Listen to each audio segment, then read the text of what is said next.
Hey everyone, it's Gus from Arduino My Life Up, and today I will be going through the steps of building a simple but cool battery tester. This is a great nifty tool that allows you to roughly check how much charge is left in a battery. This is a pretty bare bones project, but it could be extended to be a proper little battery testing kit. I will quickly mention the equipment that you'll need for this project. An Arduino Uno, one 2.2k ohm resistor, three 100 ohm resistors, one 5.1 volt Zener Diode, a green, red and yellow LED, breadboard wire, and of course a breadboard.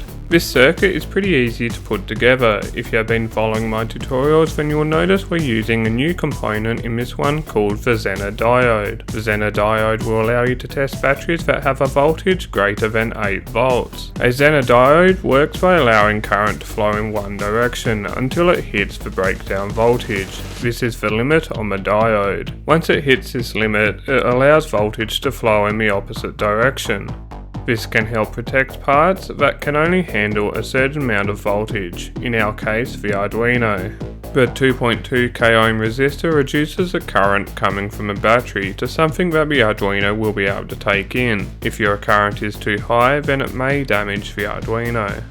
The three LEDs we'll be using represents roughly how much charge there is left in the battery. Red will represent when the battery is almost dead, yellow will represent the battery being roughly half used, and finally the green will represent the battery being full. So let's get building our circuit. First, wire the ground pin from the Arduino to the ground rail on the breadboard. On the breadboard, place the red, green and yellow LEDs. If you're unsure which pin is the negative one, it is the shorter one or the one with a larger flag. The larger flag can be seen if you look into the LED. Connect the ground pins on the LED to the ground rail on the breadboard. Place a 100 ohm resistor onto each of the positive ends of the LEDs. Then hook a wire from the resistor to the pins on the Arduino. The LEDs should connect to the relevant pin on the Arduino. Red should go to pin 4, yellow should go to pin 3, and green should go to pin 2.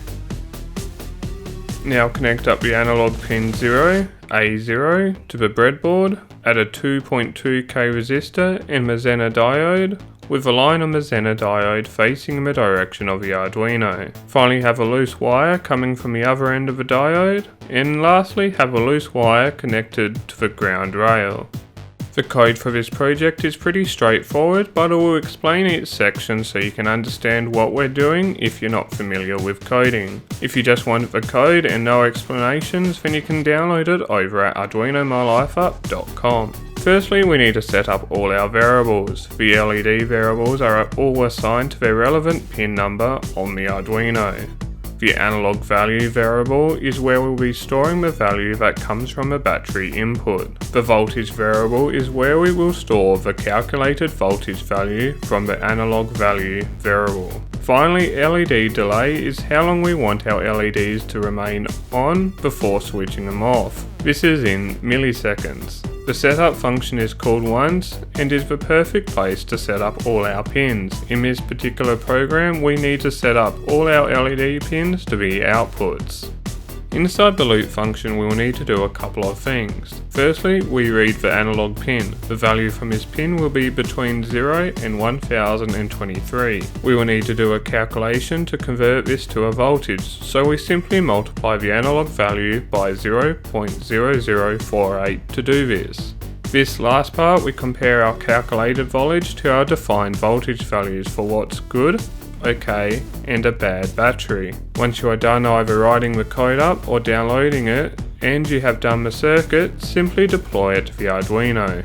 Now you will notice it keeps randomly changing between the LEDs. This is because the wire is floating and the Arduino is picking up a lot of noise. To stop this, you can simply ground the positive wire when it's not in use. You can also try grounding the other analog pins to help reduce noise. To test it, all you need to do is hook up a battery to the two wires. Place the ground wire to the negative end of the battery and the positive wire to the positive end of the battery. The Arduino should pick up the voltage and tell the relevant LED to light up. First, I'm going to test a dead battery, and as you can see, it comes up as red. Now we'll test a fully charged battery, and Again, you can see it come up as green. Finally, I will test a battery that is at about half charge, and as you can see, it comes out to be yellow. If it doesn't look like it's working or you're having trouble, then simply try adding some debug lines for the battery input. This should tell you if there's something wrong with reading the input or if there's a mistake for displaying the LEDs. Now this tutorial just covers the very basics of this project. You could extend it to be a lot better and to be more of a permanent device that you'll use day to day. For example, you could print out the output to an LCD screen connected to the Arduino. This could give you a lot more accurate information. I will be going into how to set up an LCD screen with the Arduino in the very near future. You could also add a proper battery holder instead of using the two wires to check the life of the battery. This will make it a bit safer and make it look very professional.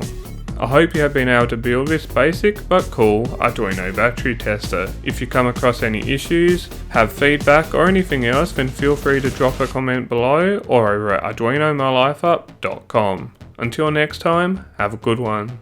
Thanks for watching. Be sure to check out these 21 Arduino projects that anyone can do. If you want to stay up to date with the latest and greatest Arduino projects and much more, then please subscribe.